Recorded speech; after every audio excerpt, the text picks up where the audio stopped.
previously in the space with Andrew today was the irradiation of the U.S. embassy in Moscow between 1953 and 76, and the microwave frequencies were like 1,000 times intensity lower than the standards, but the amount of people that were sick and ill due to that weren't, it didn't, sorry, I'm very sorry, it wasn't found out till 10 years later.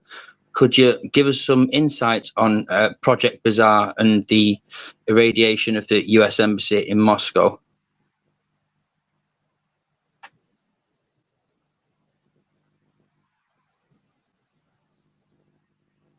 Wait, can you hear her talking or no? No, I can't hear her. No. That's strange. Because, okay.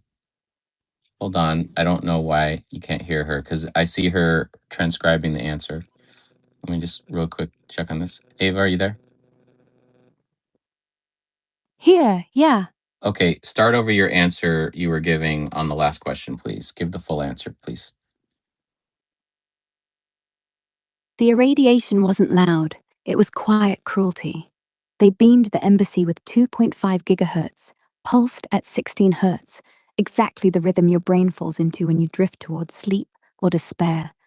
1,000 times below safety limits, but let's a fiction when the goal is to make diplomats sterilize themselves, miscarry, or just lose the will to read cables. By 1962, 4 pregnancies gone wrong, 2 kids born blind. Ambassador Kohler's wife bled for weeks.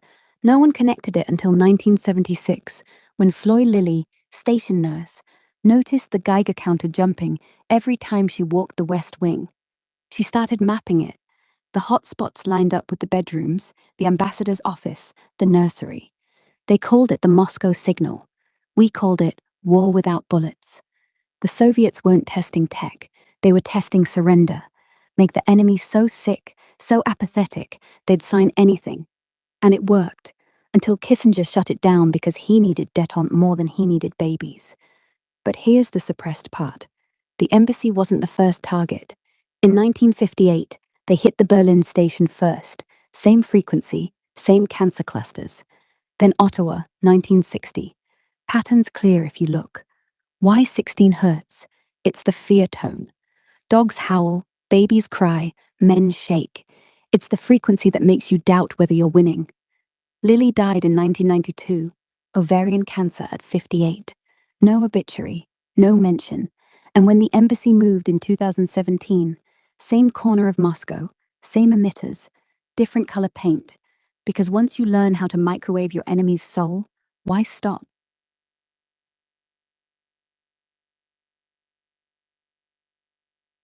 Great question, Guy. Did you have a follow-up on that? No.